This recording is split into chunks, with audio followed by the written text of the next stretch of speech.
Bigarnera. My hands began to tremble a cruel irony. For someone whose life depended on precision and, the doctors called it, essential tremor. Not life-threatening, they said, as if that was supposed to comfort me.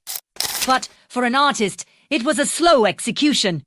I packed my works into crates, labeled them carefully, and stored them in the old family home's garage when I moved into assisted living after my fall. Just until I get back on my feet, I told Mark. He nodded, distracted, scrolling through his phone. I visited the house only twice after that. Both times, the art was there covered in tarps, but safe. The third visit came too late. The garage was empty. We thought they were just old paintings, Lucy said, her voice trembling over the phone. We're rats in there. Dad. Mold. We called a cleanup crew. I could barely process the words. I imagined the truck orange, rusting, the kind that hauls junk from foreclosed homes filled with my canvases. My work, my love, my memories stacked like debris, crushed under discarded furniture and drywall. The next day, I drove to the landfill.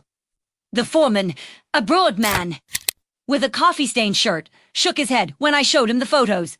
Sir, we get 200 tons a day. Even if your stuff came in last week, it's buried deep by now. I walked past the chain link fence anyway, ignoring his protests, until I reached the mountain of refuse that stretched toward the horizon. The smell was unbearable, but I didn't care. I stood there, staring at the shifting colors of decay, knowing that somewhere beneath that heap lay the last tangible pieces of who I once was. Dad, please come home, Lucy had said that morning. We can talk about it, but how do you talk about the erasure of a life? How do you explain to your own children that they didn't just throw away art, they threw away the years that built them? Every brushstroke, every sleepless night, every tear that fell onto those canvases, it was all for them. I painted to leave them, something of me that words couldn't express. And now, there was nothing left but silence. The night after the landfill visit, I went back to the empty studio. The walls still bore faint outlines where frames had hung for decades. I sat on the cold floor, staring at the skjærdisfrø you felt. Foreign, brittle. I wasn't sure if I meant them. But I spoke them anyway, because silence was worse. Then I noticed something in an old wooden box shoved behind a cabinet, dust-coated but intact. My heart raced as I pulled it free. Inside were sketchbooks, early drafts, concept studies, hundreds of them. My trembling fingers flipped through the pages, and I saw my life unfold in graphite and ink, Lucy's blue handprint. Mark's toy car pressed into wet paint, my mother's face sketched in charcoal. They had missed this. Somehow, this little box survived. And in that moment, I felt something unexpected, not relief, not joy, but purpose. If the paintings were gone, maybe the story wasn't, maybe what remained could still speak. I reached for my pen, hand shaking violently, and began to write, not as the artist the world forgot, but as the man whose children unknowingly buried his legacy, and in doing so, forced him to uncover what truly mattered. I woke the next morning to sunlight slanting through the blinds, slicing the room into soft gold and shadow. For the first time in years, the air didn't feel heavy. I sat at my old desk, its surface scarred with knife marks and dried paint, and opened one of the sketchbooks. The first page was a rough drawing of Lucy's face, her eyes half closed in laughter. I'd made it when she was 4. I remembered that day, the park, the broken swing, the ice cream dripping down her fingers. She'd been radiant in the way only children can be, and I'd been terrified of losing the moment. So I drew it. That sketch was the beginning of everything. Now, as my hand trembled over the paper, I realized that maybe all creation is an act of defiance against loss. The sketches weren't just remnants, they were proof. Proof that I had seen, felt, loved. Proof that I had lived. The phone rang. Mark again. I almost didn't answer, but guilt, that familiar parasite, forced my hand. Dad, he said softly, Lucy told me you went to the landfill. I did, I said, voice flat. I wanted to see what was left of me. He sighed. I didn't mean for this to happen. None of us did. You know that, right?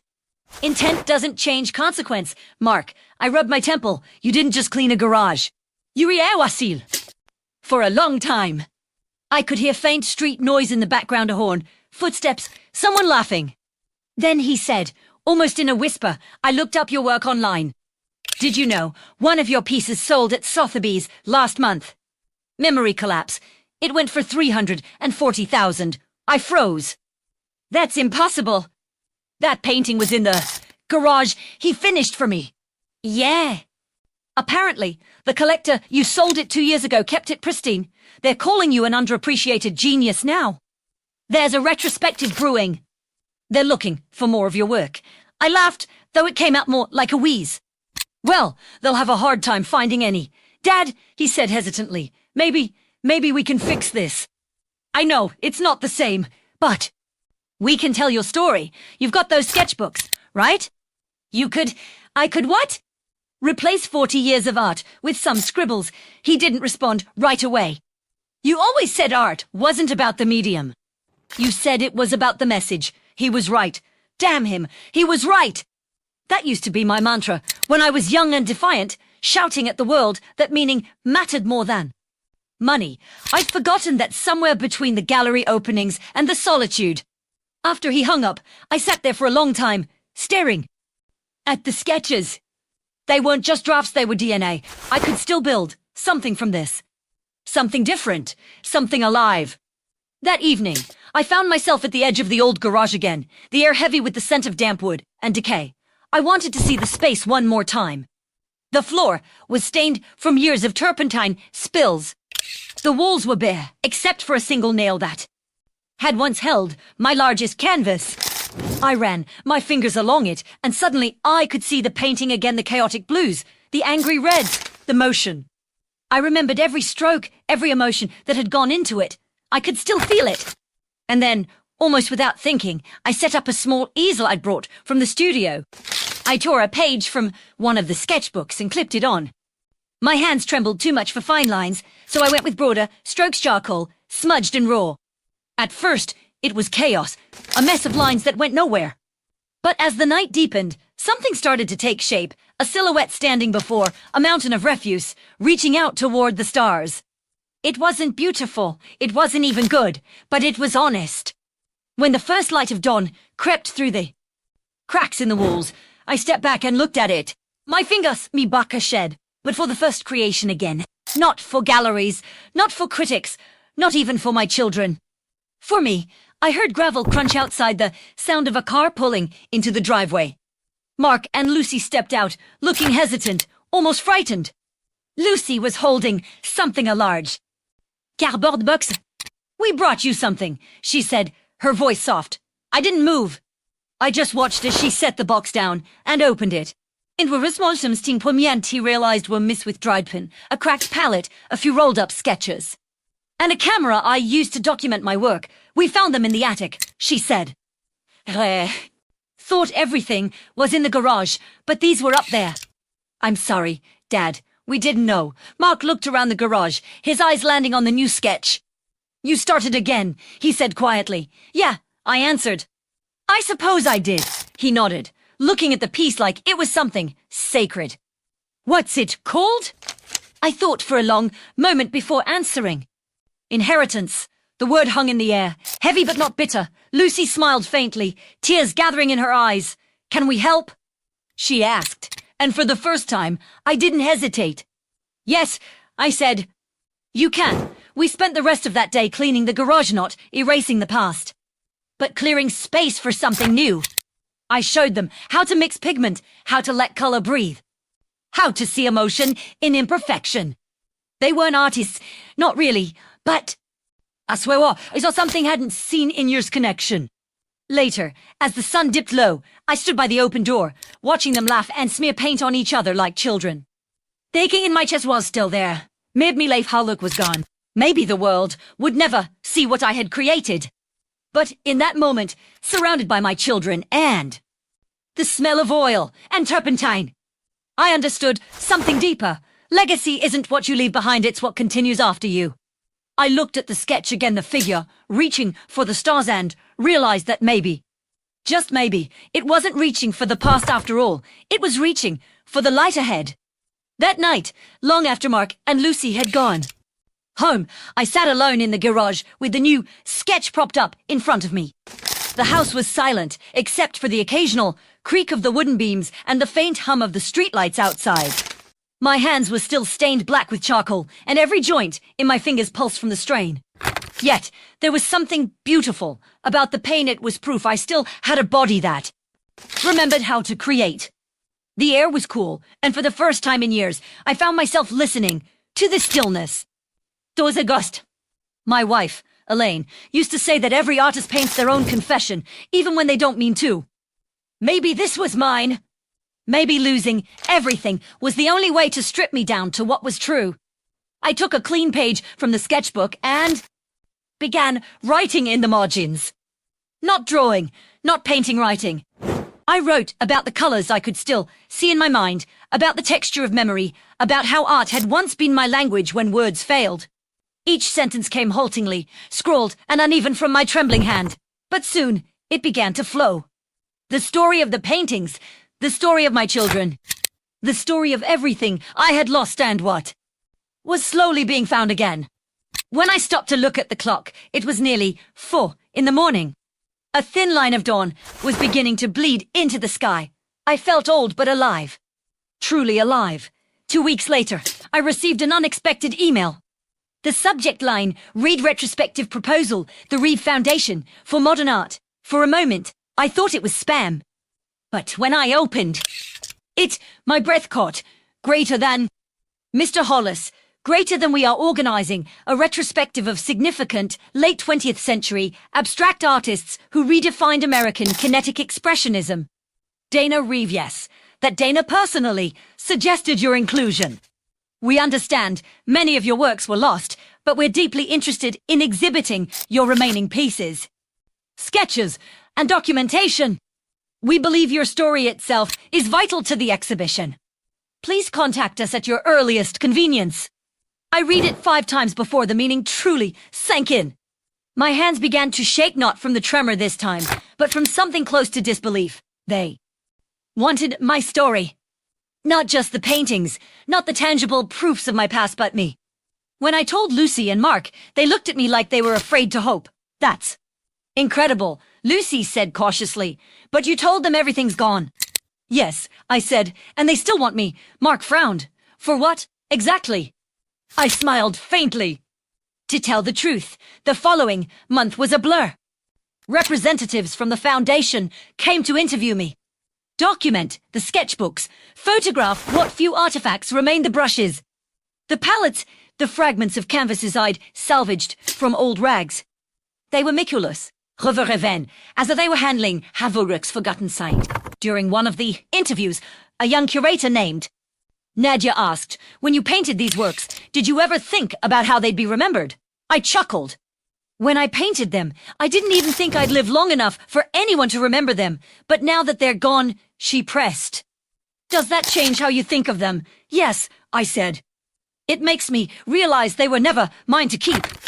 They were moments, not monuments. My children thought they were cleaning clutter.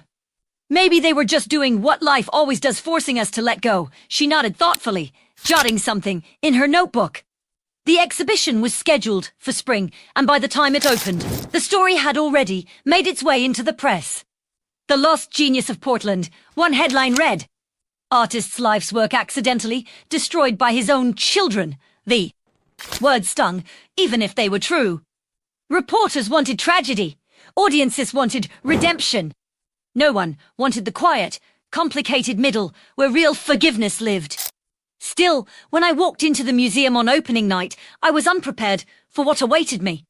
The main gallery was dimly lit, the walls lined, not with paintings, but with enlarged reproductions of my sketches. Projected. Videos of me working filled the space old home, footage that Mark had found buried in boxes of VHS tapes. My voice played softly in the background, narrating fragments of my journals. And at the center, illuminated beneath a single spotlight, stood the new sketch I had made in the garage, Inheritance. People gathered around it, whispering. Some wept, others just stood there, lost in thought. I could hardly breathe. Lucy took my hand. Dad, she whispered, look around. You did this. I shook my head. No, we did. Mark was on my other side, his eyes glistening. I wish Mom could see this. She does, I said quietly. She always has. When Dana Reeve herself appeared, older now, but still sharp-eyed, she hugged me tightly. "You finally made peace with the chaos," she said. "It's beautiful." "I didn't make peace," I replied.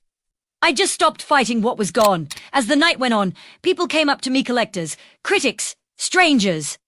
They all spoke about legacy, loss, the fragility of art, but the moment that stayed with me wasn't any of that. It was when a young girl, no more than 12, tugged on my sleeve.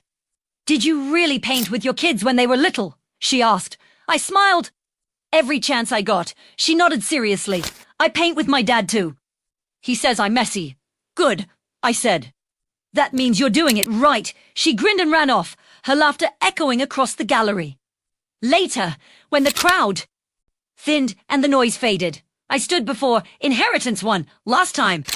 My reflection merged with the figure on the page, the one reaching for the stars. I realized then that the painting wasn't about reaching at all. It was about remembering that the stars had always been within reach, if only I'd looked up. As I left the museum, Lucy looped her arm through mine, and Mark walked beside us in silence. The night air was cool, gentle. Behind us, through the glass facade, I could still see the faint outline of my work glowing in the dim light. For years I had believed my children had destroyed my life's work. But standing there, I understood the truth. They had set it free. When the exhibition closed, I thought that would be the quiet end to it all, one last flicker before darkness. Busy world, as it turned out, had other plans. 2 months later, I received a letter, an actual letter, handwritten on heavy cream paper, the kind no one uses anymore. The return address was a university in Massachusetts. Inside, a professor of art history had written, "Your story moved my students. We are launching a program called Art in Absence, a study of creative legacies lost to time, disaster, or neglect. We'd like to name the first annual lecture in your honor. Would you consider speaking?" Speaking, the word terrified me. I hadn't spoken publicly in decades, not since the days when galleries still had my name printed on the invitations in gold foil.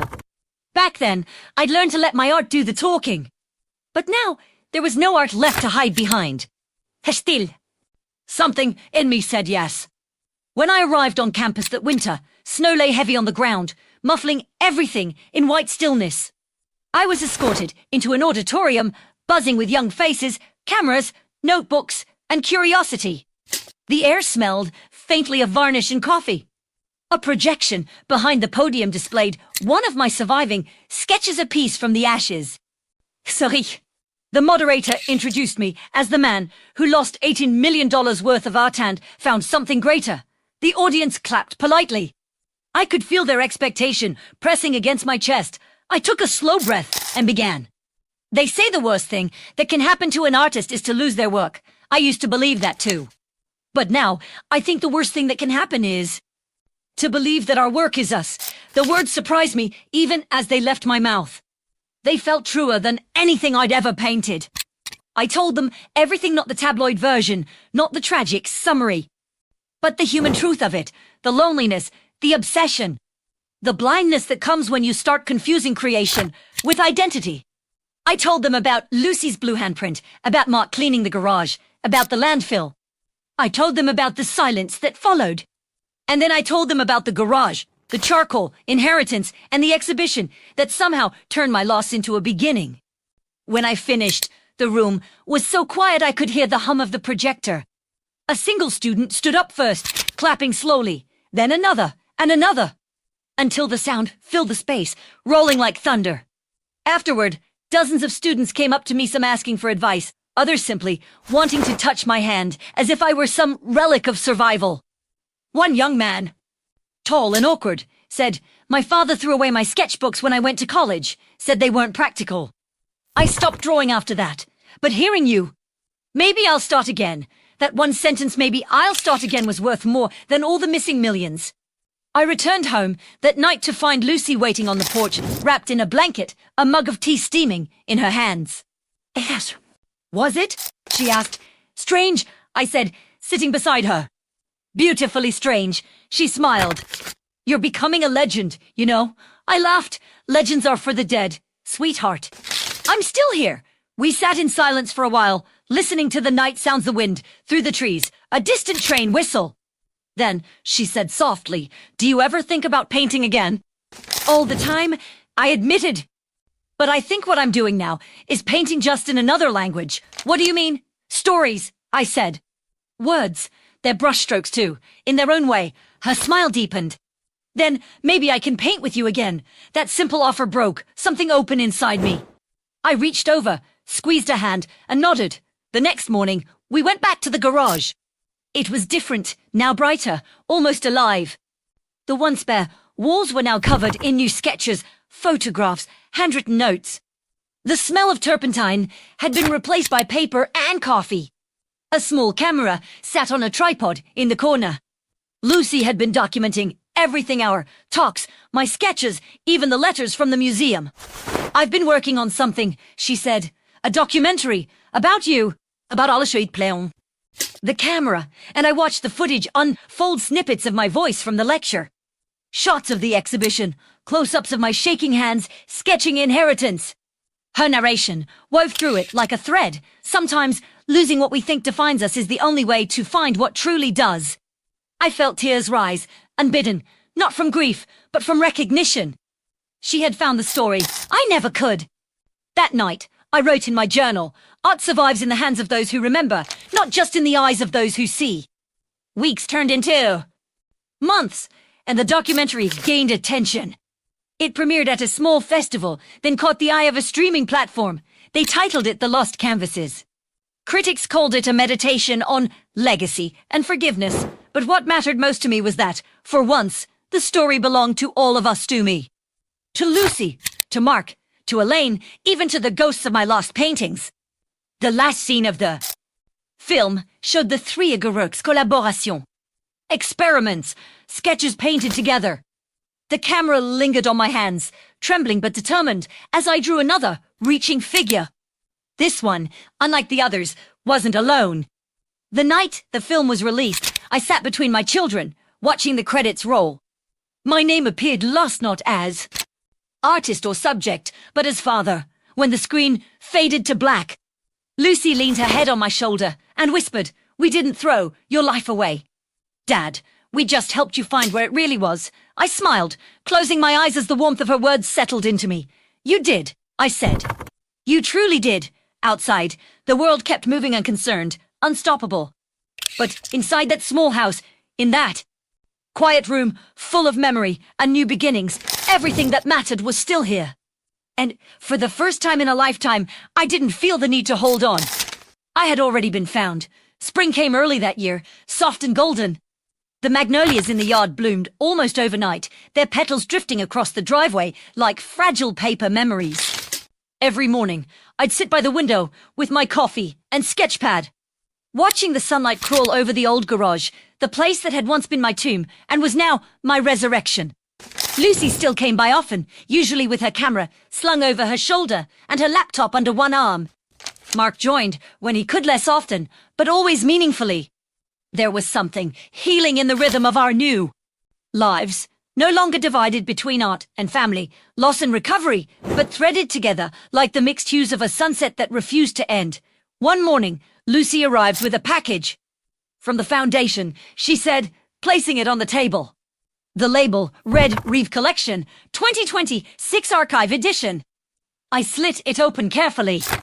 Inside was a hardcover book, The Lost Canvases, The Art and Absence of William Hollis. My name printed in silver across the cover felt surreal. Flipping through it, I found essays, photographs, even transcriptions of my interviews. But what made me pause was the section near the end, recovered fragments. There, printed on glossy pages, were photographs of small items they had restored from my original works. Paint, flakes embedded in wood, a preserved piece of torn canvas, a close-up of my mother's ashes mixed into grey pigment.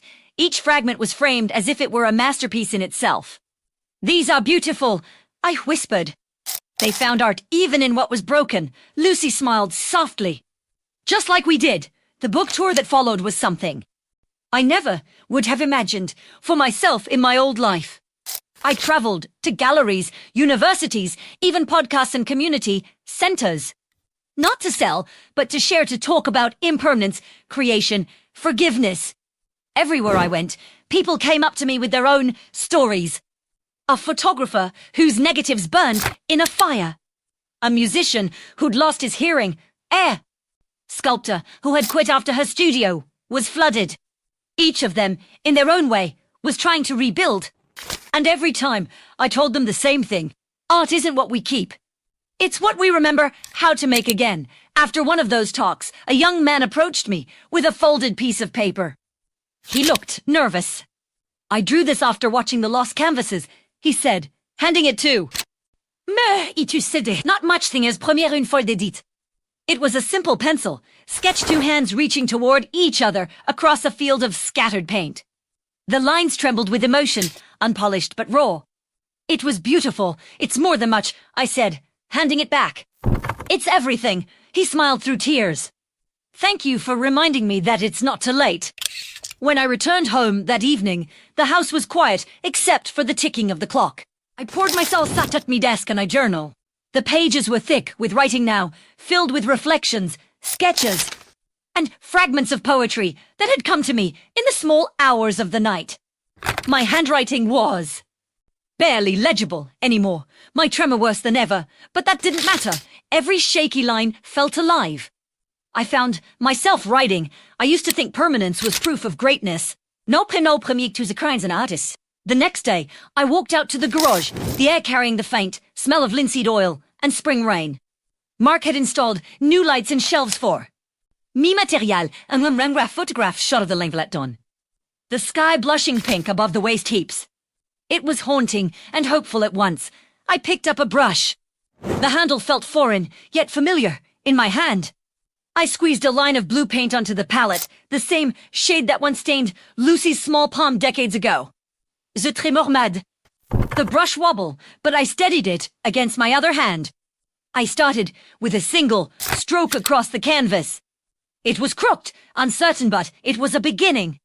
By evening, the painting had taken form. It wasn't abstract like my old works. It was something simpler, a landscape, a house surrounded by magnolia trees. Two figures standing in the yard, looking at the horizon. I hadn't planned it that way, but there it was. My children, watching the dawn. When they saw it later, Lucy gasped, "Dad, it's beautiful. It's honest," I said. "That's enough." Mark touched the corner of the frame, his expression unreadable. "You should sign it." I hesitated. "I don't know if I should. Maybe it belongs to all of us now." He smiled faintly. "Then sign it for us." So I did, just Hollis, nothing more. The signature trembled like a leaf, imperfect and true. The weeks that followed blurred into color and warmth. We started painting together every Sunday, Lucy documenting the process. Mark experimenting with sculpting frames from reclaimed wood.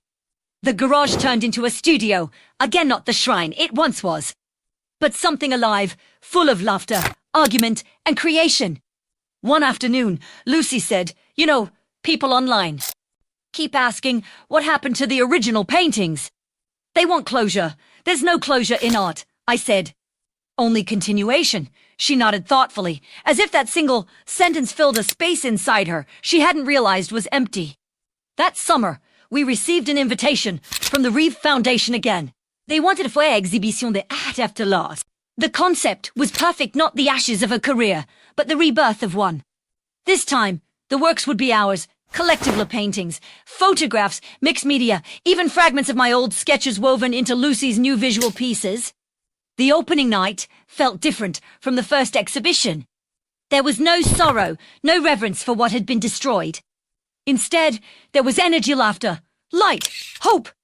People lingered in front of each piece, not to mourn the lost art, but to celebrate the found one. Standing amid the crowd, I realized something profound. For most of my life, I'd painted out of fear, the fear of being forgotten, the fear of irrelevance, the fear that if I stopped creating, I would disappear. But now, surrounded by my children, by new art and old ghosts, made peace with, I understood. Creation was never about preserving the self, it was about passing it on. At the center of the gallery hung the final piece I'd painted that spring. The landscape, the magnolias, my children watching the dawn. Beneath it, A small plaque read simply, Hollis Family. 2027, created from what remains. People stopped there often. Some crying, some just breathing deeply, as if they'd stumbled onto something sacred. And perhaps they had. That night, when the lights dimmed and the last guest left, I stood before the painting one final time. Maar feintlas aan bien dit I figures muck. Lucy, and the horizon, stretching beyond them. I whispered, it was never Clutter, and in the quiet that followed, I could almost hear my mother's voice, Elaine's laughter, the echo of my own brush across canvas, the sound of my children's small hands patting paint into memory. All of it, every colour, every loss, every rediscovery still alive in the room around me. That night, sleep came fitfully. I dreamed of colours deep indigos, bleeding crimsons, the pale whisper of magnolia petals falling into paint water. But beneath it all, there was a hum, steady and low, like the earth remembering a song it used to sing. When I woke, I realized it wasn't a dream. At all, the hum was the old refrigerator in the garage, the one Mark had restored to keep our paints cool. The morning light streamed through the open door, catching the dust motes in the air and turning them into floating fragments of gold. For a long time, I simply stood there, breathing it in. This space that had once held my despair was now alive with creation, again brushes left out to dry. Canvases leaning against the wall, Lucy's notes tacked beside Mark's sketches for new frame designs. The chaos was familiar, but now it was shared. It wasn't the solitude of a man hoarding his legacy, it was a conversation between generations. I sat at the work table and began leafing through one of the remaining sketchbooks. My handwriting had grown smaller, more fragile, but the ideas inside were still wild, unfinished, hungry. There were designs for pieces I'd never made, concepts that had terrified me at the time. Ideas about like decay regeneration. On das première red, something again. Maybe it was foolishness. Maybe it was faith, but I knew I wanted to try. When Lucy arrived later that morning, she found me mixing pigments. You're up early, she said, smiling. Couldn't sleep, I admitted. I think I want to paint something new. Her eyes lit up. A new series. I nodded slowly. Something about restoration. About what comes after the end. Over the following weeks, the three of us worked like we hadn't in years. Lucy handled the digital, side-scanning my sketches, experimenting with projection and layering. Mark built massive wooden panels out of reclaimed furniture, each plank etched with faint scars and initials from their former lives. And I painted, slowly, clumsily, but with more clarity than ever before. The first canvas began as chaos smears of grey and ochre, streaks that fought each other for space. But as the days passed, something began to emerge. Shapes, texture, light breaking through shadow. It became a portrait not of a person, but of a process. The act of rebuilding, the act of forgiving. We called it reclamation. Lucy filmed the process, not for a documentary this time, but for memory's sake. For when you can't paint anymore, she said softly. I smiled, but didn't correct her. We both knew that day was coming. The tremor had worsened. Even holding a brush was an act of willpower. But I had made peace with that. There are limits to the body, yes, but not to expression. Reclamation led to another piece, then another.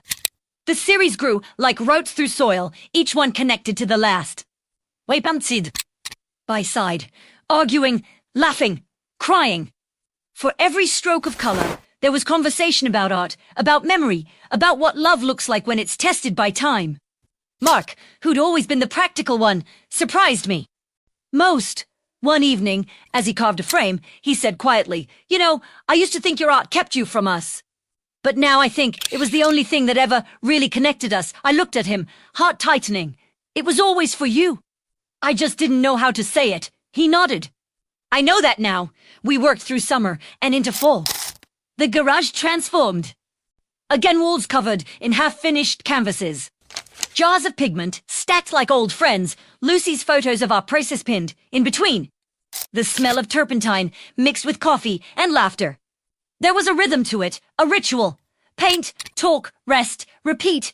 When reclamation was finished, we didn't exhibit it. We didn't need to. Instead, we hosted an open studio. Night for the neighborhood artists, students, old friends. Strangers who'd seen the lost canvases and wanted to see where it all began. They came in small waves, hushed at first, then buzzing with awe. Some wandered the space in silence. Others asked questions, touched the old workbench, lingered over Lucy's photos. The air was thick with something I hadn't felt in years. Reverence, yes, but not for me. For the act itself. For the creation that lived between us all. Near the end of the evening, an elderly woman approached me. She wore a scarf patterned like brushstrokes, her hands speckled with the freckles of age. I used to paint too, she said softly. Stopped after my husband died. It felt wrong to keep creating without him. I looked at her, at the faint tremor in her hands that mirrored mine. Then you understand, I said. The silence isn't punishment, it's waiting. Creation waits for you to come back, her eyes filled with tears. Do you think it's too late? I shook my head. Never. Not for anything that still wants to live. When the crowd finally dispersed and the night grew still. Lucy closed the garage door and leaned against it, smiling. That was magic. She whispered, Marque no dead. Feels like the house finally breathed again. I stood there between them. The soft hum of the lights above casting hour, shadows on the floor. You just saved me, I said quietly. Not the art. You. Lucy reached out, slipping her hand into mine. You saved yourself, Dad. We just helped you remember how, in the months that followed, reclamation drew attention of its own. Photos circulated online, and critics called it a living metaphor for continuity. The Reeve Foundation asked to exhibit a few pieces. But this time, I hesitated. I told them, let the work stay where it belongs in the hands that built it. Some stories don't need to be framed. They understood. Years passed, gentle and steady. My body grew frailer, my hands slower. But I kept working, sometimes with a brush, sometimes just with words. Lucy took over the teaching workshops, and Mark built frames for other artists. In the community, the garage became something bigger, the mere place where creation was reborn again and again, no matter who walked through the door. The last painting I finished was a small one, barely 2 feet wide. A single magnolia tree against a pale horizon, petals drifting upward instead of falling down. I called it Ascent. Première signée. It with trembling hands, then stepped back and whispered to the empty room. It's enough. When I passed a few months later, Lucy told me later that my last words had been, Don't mourn what fades, mourn what's never begun. She and Mark buried my ashes beneath the magnolia tree outside the garage, the same one that had stood watch through every season of my life. And every when's a pétale. Bloom and scatter in the wind. People say the air smells faintly of paint and linseed oil. Some say it's imagination. Others say it's memory. But Lucy knows better. She says it's her father, still painting just in another light. Every spring, when the magnolias unfurled again, Lucy would open the windows of the old house and let the scent fill every room. It smelled like renewal, like breath returning to a body that had forgotten it could inhale. The garage was no longer a walk space in mourning, but a living, evolving heart of something larger, a legacy that had outgrown the man who started it. The sign, Mark carved by hand, still hung above the door. Studio Hollis. He'd etched it from a slab of walnut, salvaged from one of my old canvases. Stretchers, the grain twisting like brushstrokes frozen inward. Beneath it, smaller letters read, open to all who create, destroy, and begin again. That was Lucy's addition. The studio had become something of a sanctuary, not a gallery, not a museum, but a place where creation could breathe without pretense. Students from the university came to study the reclamation works, local. Artists brought in their half-finished pieces to talk, to share, to struggle. The air was full of laughter, argument, and the hiss of aerosol, fixative. Paint-stained, mugs lived alongside laptops. It was imperfect, messy, human, just as I'd always believed art should be. Lucy never let anyone call it her father's studio. When journalists tried, she'd correct them gently. It's ours now. It always was. One morning, as the sunlight spilled across the concrete floor, Lucy wheeled in a new crate. Inside were several of my surviving sketchbooks, along with a small tin box she'd kept hidden since my death. Mark looked up from his workbench. You finally going to open it? She nodded slowly. I think it's time. The tin's lid creaked as she lifted it. Inside were my final notes pages, filled in shaky handwriting, splattered with dried pigment, and a small flated, then open edit. My words spilled out in uneven lines. Greater than if you're reading this, it means I've finally gone to join the silence that all art eventually returns to. Don't let the quiet scare you. It isn't absence, it's potential. Everything we lose becomes the space for something new to take form. Promise me you'll keep creating, even when it feels like the world has forgotten how. That's how we stay alive, not through memory, but through motion, greater than. And when the magnolias bloom, open the studio windows, let them in. That's me reminding you that we never stop beginning. Lucy pressed the letter to her chest and stood there for a long moment. Mark came up behind her, resting a hand on her shoulder. He'd be proud, he said softly. She smiled through tears. He already is. Later that afternoon, she placed the letter inside a shadow box on the wall. Beside one of my last sketches, a rough charcoal drawing of 3 figures standing under a flowering tree. It wasn't signed. It didn't need to be. Over time, Studio Hollis grew into something much larger than any of us had imagined. What began as a family refuge became a movement. Artists who had lost everything through fire, neglect, time, or despair came to rebuild here. They called themselves the Continuum. Every spring, they held a gathering called the Renewal. People came from everywhere: painters, writers, musicians, sculptors, photographers. They brought fragments of destroyed works, broken instruments, burned negatives, torn manuscripts. Together, they created something from the remains, new art born from loss. The first year, they made a mural across the side of the garage, a storm of color and texture, painted by dozens of hands. In the santé de Singmalia, blossom, its petals open wide, the faint suggestion of faces hidden within the brushwork. Mark ran his palm along the finished wall and said, "You think he'd like it?" Lucy smiled. "He'd tell us it's crooked." Then he'd cry when no one was looking. They laughed, and it through the open yard, warm and familiar. Je went on the how. Pampiled. The magnolia's roots thickened, its branches stretching higher every year. Visitors would sometimes stop and ask, was this really where it all happened? The $18 million loss? The rediscovery? Lucy would nod, but her eyes would always soften when she answered. No, she'd say. That happened inside him. This, she gestured to the bustling studio, the laughter, the art pinned to every wall. This is what came after. On quiet evenings, when the last visitors had gone and the lights dimmed to gold, Lucy would sit by the open window, sketching by the faint hum of the city. She said she could still feel me there, sometimes in the rustle of paper, sometimes in the smell of turpentine. One night, she dreamed of me standing in the doorway, my hands clean for once, no paint under the nails. I was younger, maybe the age I'd been when she first pressed her blue handprint onto my canvas. In the dream, I smiled and said, "You found the real work." "What do you mean?" she asked. "You turned loss into language," I said. "You medzi." Silence sing, and then I was gone, leaving only the sound of wind moving through magnolia branches. When Sherlock Dunlight was cutting across the floor, scatter gold over her sketches, she walked to the window and opened it wide. The air smelled faintly of rain and blossoms. Outside, the magnolia tree shimmered with petals, and for a brief moment just ingravity, as if caught in an invisible brushstroke, still painting the morning. Lucy whispered, "Good morning, Dad," in the garage. A fresh canvas waited on the easel, blank and humming with potential. She took a brush. Dim gilk. No dollar not to remember, but to continue. Years later, the magnolia tree had become a landmark, its roots like veins gripping the earth. Its petals blanketing the yard each spring like a quiet snowfall of memory. Children from the neighborhood would wander through Studio Hollis with their parents. Wide-eyed at the explosion of color on the walls and ceilings, no one left without paint on their hands. That was Lucy's rule. If the paint didn't touch you, she said, the art never really did.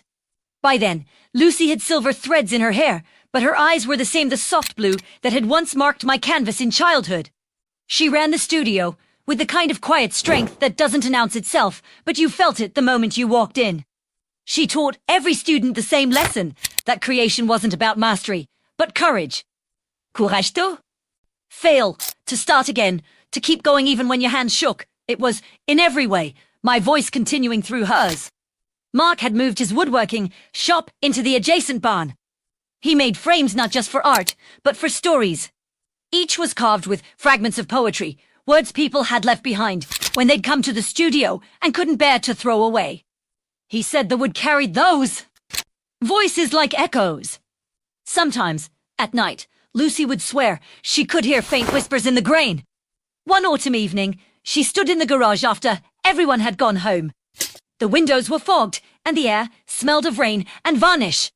On the work table lay a letter postmarked from New York, addressed to the Hollis Continuum. It was from the Reeve Foundation again. Dear Lucy Hollis, greater than the Reeve Foundation is establishing a permanent wing dedicated to artists whose legacies emerged from loss and renewal. We would be Hollis Continuums a sense of it. Your father's journey and your continuation of it has reshaped how we understand creative endurance. Greater than. We hope you'll consider donating a piece representative of the new generation's work. Something born not from what was lost, but from what remains. Lucy read it 3 times, her throat tightening. When Schmark accomplissait, you know where she did. In the corner of the studio stood a large canvas she'd been working on for months, a collaboration between her, Mark, and the students. The piece was called Continuum. It wasn't painted in one hand, but in many. You could see it in the brushwork, some strokes bold and angry, others tentative, some small hands reaching for balance. At the center was the magnolia tree, rendered in layers of translucent color, its roots stretching into a mosaic of fragments bits off. All its sketch pages from Eva Mark's frames. The branches arched outward and upward, turning into hands reaching for the light. And hidden among them, if you look closely enough, was a faint outline of a man with a brush, his back turned, painting the sky. They sent the painting to New York that winter, when it was unveiled. Critics called it a living artwork. Visitors wept quietly before it. Some said it was less a painting and more a conversation between time and forgiveness. Lucy attended the opening, but didn't speak on stage. She simply stood at the back, watching strangers see her father's story and their own in the colors. When the applause began, she didn't cry. Je smiled. Because she knew this wasn't an ending. It was just another breath in a longer rhythm. A few months later, Studio Hollis received its first endowment grant. To expanded, being a circular view surrounded by magnolias, designed so that every wall could open to the outside. They called it the Atrium of Renewal. Inside, artists worked side by side, an amputee sculptor shaping clay with her prosthetic, a teenage graffiti artist learning oils, a retired nurse painting her memories of patients' faces. They all carried pieces of loss, and all of them found something healing in the act of remaking. Every spring, Lucy held cones, no ceremony, judged swords. They would paint on large communal canvases stretched between the branches, letting rain and wind shape the pigments. When the canvases dried, they were cut into squares and given away. No one owns art, Lucy always said. We just borrow. It's language for a while. One of those springs, Mark came to her with a box. Inside was the small painting I had made near the end ascent, the magnolia tree with petals drifting upward. It should be here, he said. Not in storage. Lucy placed it on the wall beside the entrance where sunlight hit it every morning. Beneath it, she added a new plaque. William Hollis 1943-2028 painter. Father. Beginner. He taught us that what fades makes room for what becomes. Visitors often stop to read it before entering. Sambal de Tersmeiled. That summer, Lucy began writing a book, not a memoir, not a history, but something quieter. A collection of essays and letters. She titled the work That Remains. It wasn't about her father's fame or the lost millions. It was about the way people rebuild, how loss reshapes art, how love turns grief into creation. When it was published, it spread far beyond the art world. Therapists recommended it to patients. Veterans carried it in their hospital bags. Students quoted it in graduation speeches. In one chapter for Gavreting, he taught me to listen to the tremor in the hand, the breath before a brushstroke, the silence after a loss. That silence isn't empty. It's the space waiting for us to begin again. Years later, when Lucy herself was old and grey, she still opened the studio, windows every spring. The magnolias bloomed like they always had, their scent drifting into every corner of the house. And on the first warm morning of the season, she'd set up a blank canvas, dip her brush into blue, and whisper, "For you, Dad, The first stroke was always crooked. The second steadier. By the third, her hand would stop trembling. And somewhere, in the quiet between breaths, she could almost hear my voice low and smiling. Good, don't paint what's gone. Paint what's still reaching. The brush moved again, and the color deepened. Outside, petals lifted on the wind, spiraling upward into the light. The magnolias bloomed one last time.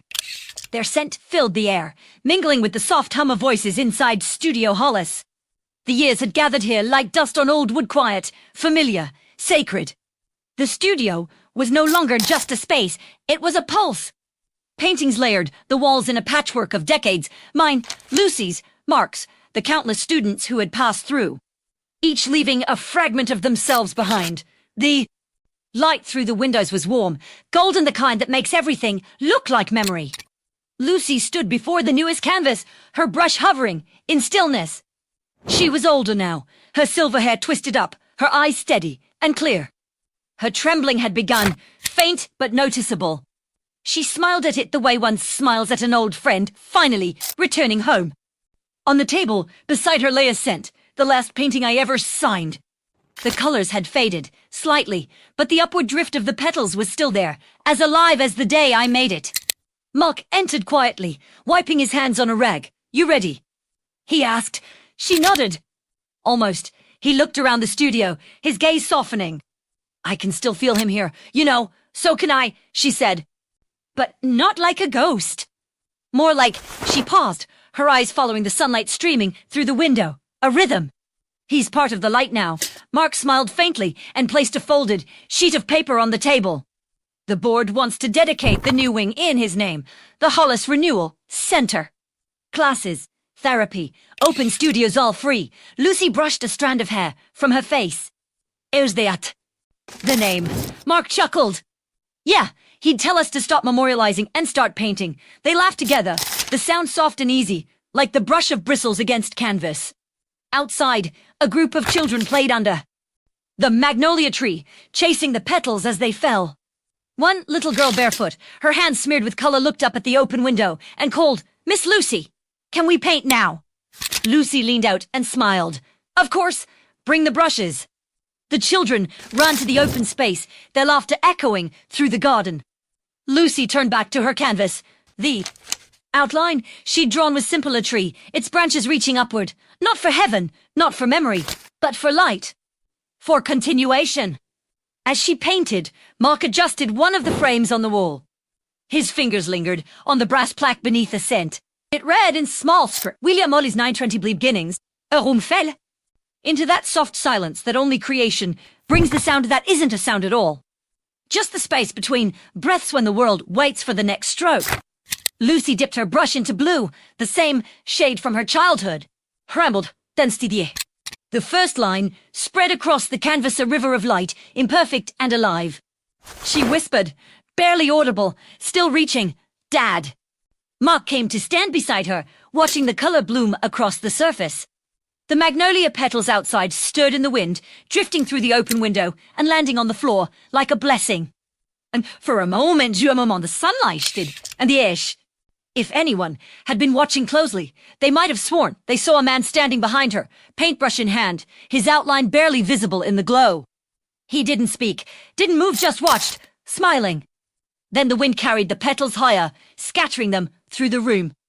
The shimmer faded, and all that remained was the soft sound of bristles on canvas, the laughter of children, and the endless continuation of what had begun long ago. Lucy's brush paused at the edge of the canvas. She exhaled, then added the final stroke. Outside, the magnolia tree swayed gently, its blossoms lifting in the golden air, rising. Alwarising Nalta as forever. How can you call yourself a Montgomery if your blood says otherwise? The words hung in the air like a verdict. Evelyn's voice trembled, not with weakness but fury. The kind that had been fermenting quietly, beneath years of polished smiles and dinner parties. Across from her, Charles Montgomery, her hustitude frozen, the white envelope from the DNA lab dangling loosely in his hand. The ancestral pride that had built their life together, that had shaped their marriage, their children's schools, their very home had crumbled in a single test result. The man who had once spoken of his lineage with the certainty of divine right was now a stranger in his own bloodline. It hadn't started with malice. Evelyn's obsession began innocently enough, an academic curiosity turned personal mission. She'd always loved history, the unearthing of forgotten names and quiet tragedies buried in old census books. When her grandmother died, leaving behind trunks of brittle papers and yellowed photographs, Evelyn saw it as an invitation. The Montgomerys, her husband's family, had always claimed to be blue bloods, direct descendants of English nobility, who came to America in the 1700s. Charles wore that heritage like armor, his family, crest engraved on cufflinks. His grandfather's portrait looming above the fireplace, his great-great-grandfather's sword displayed in the foyer. But for Evelyn, facts mattered more than stories. She wanted proof. It was during one of those late nights in her study, surrounded by old ledgers and genealogy charts, that the idea took hold. Wouldn't it be fascinating, she told Charles one evening, her voice light, teasing, to see just how royal your blood really is? He chuckled then, unaware of the future that laugh would curse. If you must, darling, he'd said, though I assure you, my ancestors need no confirmation from a spit test, but Evelyn did it anyway. She ordered the kits, one for herself, one for him. She handled everything, down to labeling the samples, sealing the envelopes, and mailing them off. It was part of her charm, Charles thought, how she turned even mundane curiosities into little adventures. But beneath that charm, Evelyn's obsession had deepened into something darker. The more she traced the Montgomery tree, the more she noticed gaps, inconsistencies, names that didn't match. Children born out of wedlock, inheritance disputes conveniently erased from family stories. She didn't mention it to Charles. Not yet. Weeks passed. Then one morning, the email arrived. Evelyn was sitting at the kitchen island, coffee steaming beside her, when she clicked the notification. Her pulse quickened. There they were, her results, glowing on the screen. Northern European roots, a dash of Scandinavian, some traces of Irish ancestry. Nothing surprising, she smiled, proud of the neat precision of her heritage. Then she clicked on Charles's profile. At first, she thought it was a glitch. The system displayed a message she hadn't expected. No significant genetic matches found in the Montgomery family line. She refreshed the page, checked the settings, even called the testing service to confirm the results. But the numbers didn't lie. The DNA didn't match any known members of the